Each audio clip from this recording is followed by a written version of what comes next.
আসসালামু আলাইকুম ওয়া রাহমাতুল্লাহ। প্রিয় ভাইরা, আজকে আমরা জানবো আমাদের প্রিয় নবী সাল্লাল্লাহু আলাইহি সাল্লামের 40টি হাদিস। চলুন তাহলে জেনে নেওয়া যাক।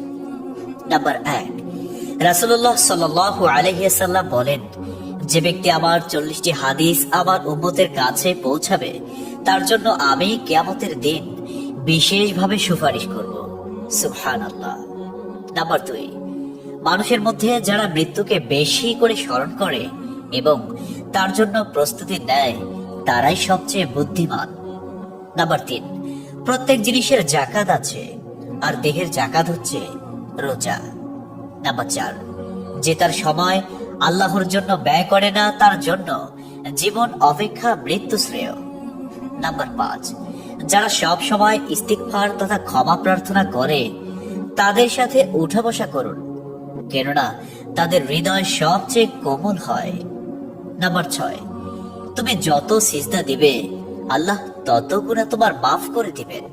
সুবহানাল্লাহ। নাম্বার 7, সূরা ফাতিহা প্রায় 1000 রোগের ওষুধ। নাম্বার 8, হাতের তালুতে জ্বলন্ত আগুনের কয়লা রাখলে যেমন কষ্ট হবে তার চেয়ে বেশি কষ্ট হবে শেষ জামানায় ঈমান রাখতে। নাম্বার 9, রোজাদারদের জন্য প্রতিদিন জান্নাতকে সুসজ্জিত করা হয়। সুবহানাল্লাহ। নাম্বার 10, রাসূল সাল্লাল্লাহু আলাইহি সাল্লাম বলেছেন, কিয়ামতের দিন সব নবীর চেয়ে আমার উম্মতের সংখ্যা বেশি হবে এবং আমি সর্বপ্রথম জান্নাতের দরজা খুলব।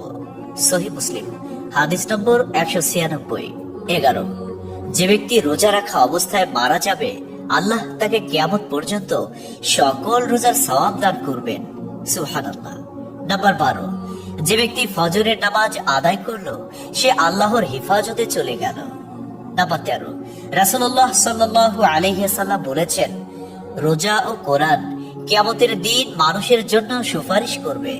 মুসনাদে আহমদ, হাদিস নম্বর 6626। 14, নবীজি বলেছেন, রোজাদারদের জন্য সবচেয়ে বড় খুশির সংবাদ হলো হাসরের মাঠে আল্লাহ সবার আগে রোজাদারদের সাথে সাক্ষাৎ করবেন। সুবহানাল্লাহি ওয়া বিহামদিহি। 15, যখন রমজান আসে তখন জান্নাতের দরজাসমূহ খুলে দেওয়া হয়। 16, রাসূলুল্লাহ সাল্লাল্লাহু আলাইহি সাল্লাম বলেন, যখন কোনো বান্দা আল্লাহর দিকে দুটি হাত উঠায় তখন তিনি তা ব্যর্থ বা শূন্য ভাবে ফিরিয়ে দেন না। তিরমিজি, হাদিস নম্বর 502। 17, হযরত মুহাম্মদ সাল্লাল্লাহু আলাইহি সাল্লাম বলেছেন, একটি খেজুরের অর্ধেক হলেও দান করে জাহান্নামের শাস্তি হতে নিজেকে হেফাজত করো। সহিহ বুখারী, হাদিস নম্বর 6023। প্রিয় ভাইরা, নাম্বার 18, যদি ভালো হতে চাও তবে সর্বপ্রথম মিথ্যা বলা ছেড়ে দাও। 19, তুমি যখন রাস্তা দিয়ে যাও তখন আল্লাহর নামে জিকির করো, কারণ হাসরের দিন ওই রাস্তা তোমার নামে সাক্ষ্য দিবে। 20, তোমরা সব সময় ওযু করো, কারণ কিয়ামতের দিন যারা ওযুকারী তাদের হাত পা উজ্জ্বল থাকবে। সুবহানাল্লাহি ওয়া বিহামদিহি। 21, যার দুঃখ বেশি তার প্রতি আল্লাহর রহমত বেশি। 22, যখনই নামাজে দাঁড়াবেন জীবনের শেষ নামাজ মনে করবেন।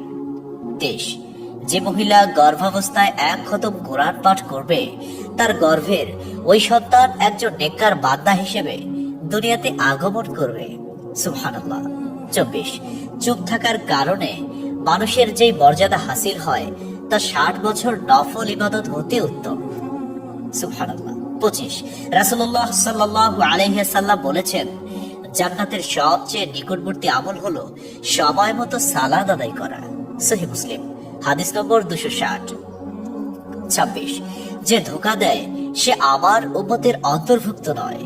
27, তুমি জানো তুমি সঠিক তবু তর্ক করো না, তর্কে জড়াইও না।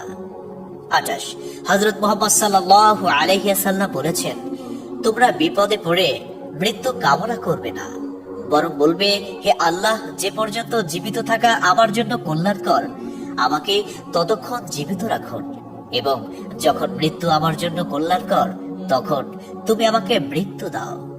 29, সূরা ইয়াসিনকে কুরআনের হৃদয় বলা হয়। 30, হযরত মুহাম্মদ সাল্লাল্লাহু আলাইহি ওয়াসাল্লাম বলেন, মায়ের একটি কষ্টের নিঃশ্বাস 7টি দোজখের চেয়েও ভয়ঙ্কর, আর একটি সুখের হাসি 8টি বেহেশতের সমান। সুবহানাল্লাহ। 31, যে অন্যের বাবা মাকে গালি দিল, সে যেন নিজের বাবা মাকে গালি দিল। 32, রাসূলুল্লাহ সাল্লাল্লাহু আলাইহি ওয়াসাল্লাম বলেছেন, আমি যা জানি তোমরা যদি তা জানতে পারতে তবে নিশ্চয় খুব কম হাসতে এবং খুব বেশি পরিমাণে কাঁদতে। 30, মানুষ যদি মৃত ব্যক্তির আর্তনাদ দেখত এবং শুনতে পেত, তাহলে মানুষ মৃত ব্যক্তির জন্য কান্না না করে নিজের জন্য কাঁদত। 34, মহানবী সাল্লাল্লাহু আলাইহি ওয়াসাল্লাম বলেছেন, সূরা ফাতিহা তোমরা ধীরে ধীরে পাঠ করো, কারণ মহান আল্লাহ নিজে তার জবাব দেন। সুবহানাল্লাহ। হাদিস সূত্র মুসলিম 910। 35, রাসূলুল্লাহ সাল্লাল্লাহু আলাইহি ওয়াসাল্লাম বলেছেন, কিয়ামতের দিন যে জিনিসটি মুমিনদের পাল্লায় ভারী হবে সেটি হচ্ছে সুন্দর চরিত্র, আখলাক। আবু দাউদ হাদিস নম্বর 4101।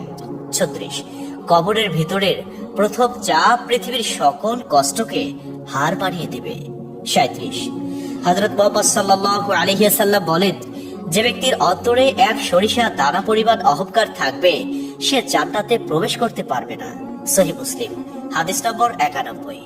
38, কিয়ামতের দিন ওই ব্যক্তির জন্য সুপারিশ করা হবে যে প্রচুর শীত উপেক্ষা করেও ফজরের নামাজ আদায় করল।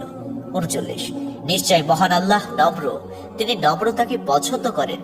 তিনি নম্র স্বভাবের লোকদেরকে যা দান করেন তা কঠিন স্বভাবের লোকদের দান করেন না। আবু দাউদ হাদিস নম্বর 4807। 40, কবর মানুষকে দিনে 70 বার স্মরণ করে এবং ডাকে।